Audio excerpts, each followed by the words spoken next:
नमस्कार दोस्तों, मैं क्रांतिलाल केएलएस क्लासेस में आप सभी का स्वागत करता हूं। दोस्तों, पिछले वीडियो में हमने देखा था कुतुबुद्दीन ऐबक के बारे में, जो कि गुलाम वंश के प्रथम शासक थे।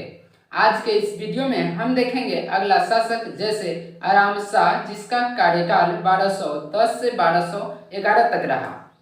यह एक अयोग्य शासक था। इसके बाद अगला शासक देखेंगे इल्तुतमिश। इसे गुलामों का गुलाम कहा जाता है। इसका कार्यकाल लगभग 1212 से 1236 तक रहा। इसने 40 तुर्क सरदारों का संगठन, जिसे तुर्क ए चहलगामी नाम दिया था।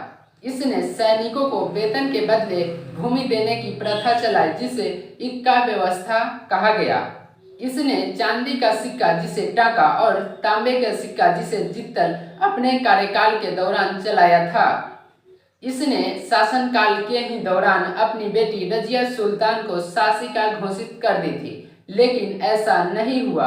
उनके बेटा रुकनुद्दीन फिरोज, जो कि 40 तुर्क सरदारों ने इसे शासक घोषित कर दिया और उसी को शासक बना दिया। इसके बाद अपने पिता इल्तुतमिश द्वारा दी गई परंपरा के अनुसार रजिया सुल्तान ने लाल वस्त्र पहनकर दरबार के सामने आ गई, जिससे जनता का हस्तक्षेप से वह शासिका बन गई। इसके बाद अगला शासक होता है रजिया सुल्तान, जिसका कार्यकाल 1236 से 1240 तक रहा। यह पहली महिला शासिका थी। यह पुरुषों की तरह वस्त्र पहना करती थी, जो कि 40 तुर्क सरदारों को पसंद नहीं था। यह दिल्ली में मलिक याकूत के साथ घनिष्ठ संबंध था। इसके बाद अगला शासक आता है बहराम शाह, जिसका कार्यकाल 1240 से 1242 तक रहा। यह एक अयोग्य शासक था। इसके बाद अगला शासक आता है अलाउद्दीन महसूद शाह, जिसका कार्यकाल 1242 से 1246 तक रहा। इसके बाद अगला शासक आता है गयासुद्दीन शाह, जिसका कार्यकाल 1246 से 1266 तक रहा। इसे कम खर्चीला शासक कहा जाता है। यह टोपी सीकर अपना जीवन यापन करता था। इसने एक गुलाम को 40 दल के स्थान दिया था, जो कि वह गुलाम बलबन था। इसके समय बलबन का शक्ति बहुत ही अधिक बढ़ गई थी। इसके बाद अगला शासक आता है बलबन, जिसका कार्यकाल 1266 से 1287 तक रहा। इसका वास्तविक नाम है गयासुद्दीन बलबन। इसने अपनी दरबार में सिजदा एवं पाओस जैसी नीति अपनाई थी। अब आपके मन में यह सवाल आएगा कि सिजदा एवं पावस क्या होता है। सिजदा यानी सर झुकाना, पावस यानी शासक के पैरों को चूमना। इसने 40 तुर्क सरदारों के संगठन को समाप्त कर दिया। इसने अपने विरोधियों के खिलाफ लौ एवं रक्त की नीति अपनाई थी। इसके बाद अगला शासक आता है कैकूबाद। उसके बाद गुलाम वंश के अंतिम शासक कयूमर्स। तो चलिए, सारी जानकारियां आज के इस वीडियो में हम देंगे, साथ साथ आप इसका नोट्स भी बनाइएगा। तो चलिए इस वीडियो को स्टार्ट करते हैं।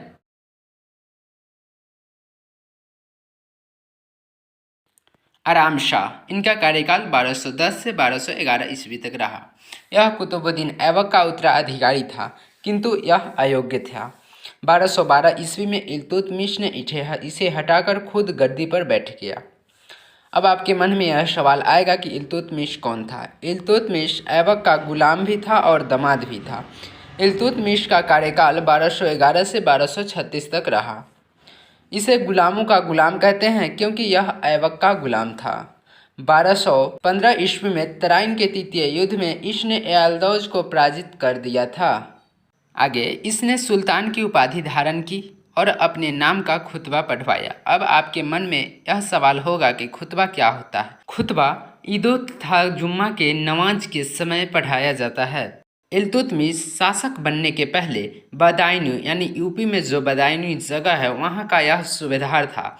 इसने अपनी राजधानी लाहौर से दिल्ली को बनाया था। इसने शासक बनने के लिए खलीफा अल मुन्नतसिर बिल्लाह से डिग्री हासिल की थी। इसने अपने कार्यकाल के दौरान चांदी के सिक्के को टाका नाम दिया और तांबे के सिक्के को जित्तल नाम दिया था। इल्तुतमिश को गुंबद तथा मकबरा निर्माण का जनक कहते हैं। और आगे देखते हैं, इल्तुतमिश ने अपने पुत्र नसरुद्दीन महमूद का मकबरा सुल्तानगढ़ी में बनवाया था। यह शुद्ध इस्लामी पद्धति पर बनाया गया भारत का पहला मकबरा था। इल्तुतमिश ने न्याय मांगने के लिए लाल वस्त्र पहनने की परंपरा चलाई थी। इल्तुतमिश ने सैनिकों को वेतन के बदले भूमि दिया, जिसे इक्का व्यवस्था कहते हैं। चलिए और आगे देखते हैं। इसने 40 तुर्क सरदारों का एक सलाहकार परिषद बनाया, जिसे तुर्क-ए-चहलगामी या चालीसा दल कहते हैं। इसके समय जियाउद्दीन मंगवरिन का पीछा करते हुए चंगेज खां दिल्ली के सीमा तक पहुंच गया, अतः इल्तुतमिश ने जियाउद्दीन को अपनी शरण नहीं दिया।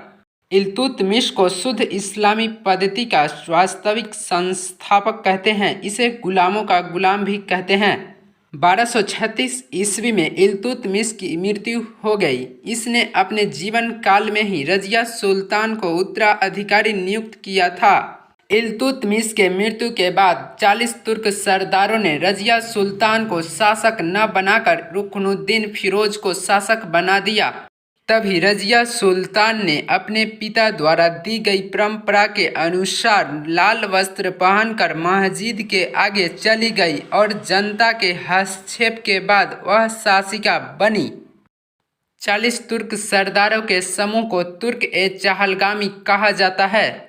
अगला शासक है रुकनुद्दीन फिरोज, जो एक अयोग्य शासक था।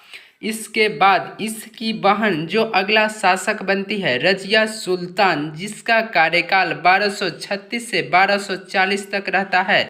यह पहली महिला शासिका थी जो पुरुषों की भांति वस्त्र पहनकर शासन करने लगी, जो 40 तुर्क सरदारों को पसंद नहीं था। चलिए और आगे देखते हैं। रजिया ने प्रदा प्रथा की त्याग कर पुरुषों की तरह चोगा एवं कुल्लाह पहना करती थी। चलिए और आगे देखते हैं रजिया का कारनामे। तवर हिंद पंजाब के इक्केदार मलिक अल्तुनिया ने रजिया की अधीनता मानने से इनकार कर दिया, जिस कारण से रजिया ने उस पर आक्रमण कर दिया। किंतु युद्ध में खुद को हारता देखकर रजिया ने अल्तुनिया से विवाह कर लिया। किंतु रास्ते में लौटते समय डाकुओं के हमले में हरियाणा के कैथल में रजिया एवं अल्तुनिया की हत्या हो गई। चलिए और आगे देखते हैं। दिल्ली के मलिक याकूत के साथ रजिया के घनिष्ठ संबंध थे। घनिष्ठ कहने का अर्थ यह कि नाजायज संबंध। रजिया ने याकूत को अमीर ए आखुर यानी घोड़ा का सरदार नियुक्त किया था। दिल्ली में 40 तुर्क सरदारों ने याकूत की हत्या कर दी। रजिया एक असफल शासिका साबित हुई और इसका प्रमुख कारण इसका महिला होना था। इतिहासकारों का कहना है कि अगर रजिया महिला न होती तो इसका नाम भारत के महान शासकों में लिया जाता। अगला शासक है बहराम शाह, जिनका कार्यकाल 1240 से 1242 ईस्वी तक रहा। इनका कोई महत्वपूर्ण कार्य नहीं है। अगला शासक है हमारा अलाउद्दीन महसूद शाह, जिसका कार्यकाल 1242 से 1246 तक रहा। अगला शासक है नसरुद्दीन महमूद शाह, जिनका कार्यकाल 1246 से 1266 तक रहा। यह एक कम खर्चीला शासक था। यह टोपी सिलकर अपना जीवन यापन करता था। इसके एक गुलाम को 40 दल के स्थान दिया गया, जो कि बलवन था। इसने बलवन को उगुल खां की उपाधि दिया था। चलिए और आगे देखते हैं। इसके समय बलवन की शक्ति बहुत ही बढ़ गई थी। नसीरुद्दीन महमूद शाह की मृत्यु 1266 ईस्वी में हो गई। अगला शासक बनता है बलवन, जिसका कार्यकाल 1266 से 1287 ईस्वी तक रहता है। इसका वास्तविक नाम गयासुद्दीन बलवन था। यह ईरान का रहने वाला था। इसने सिजदा एवं पावोस जैसी ईरानी पद्धति को भारत में लागू किया। अब आपके मन में यह सवाल होगा कि सिजदा और पावोस क्या है। सिजदा यानी सर झुकाना, पावोस यानी सुल्तान के कदमों को चूमना। चलिए और आगे देखते हैं। इसने पारसियों के लिए नौरोज त्योहार भी प्रारंभ किया। इसने राजा के राजत्व सिद्धांत को लागू किया। इसने कहा कि राजा ईश्वर का प्रतिनिधि या छाया होता है। इसने रक्त एवं लौह की नीति अपनाई अर्थात आक्रमण नीति को अपनाया। बलबन ने 40 दलों को समाप्त कर दिया। बलबन ने यूपी के गढ़मुक्तेश्वर में एक मस्जिद बनवाई। बलबन ने बलबनी सिक्का चलाई थी। अगला शासक है कैकुबार। यह एक अयोग्य शासक है। इसका कार्यकाल लगभग 1 वर्ष रहा। इसके बाद अगला शासक है कयूमर्स। यह गुलाम वंश के अंतिम शासक है। 1290 ईस्वी में फिरोज शाह ने इसकी हत्या कर दी। फिरोज शाह को जलालुद्दीन फिरोज शाह भी कहते हैं। यहाँ से हमारा होता है स्टार्ट खिलजी वंश। अगर वीडियो अच्छा लगा तो हमारे चैनल के एलएस क्लासेस को सब्सक्राइब कर ले, ताकि जो भी चैनल पे नया वीडियो अपलोड हो उसका नोटिफिकेशन सबसे पहले आप तक पहुंचे। आज हमारा गुलाम वंश हुआ है समाप्त। अगला हमारा वीडियो होगा खिलजी वंश। आप सभी को छठ पूजा की ढेर सारी शुभकामनाएं। तो चलिए फिर मिलते हैं न्यू वीडियो में न्यू टॉपिक के साथ।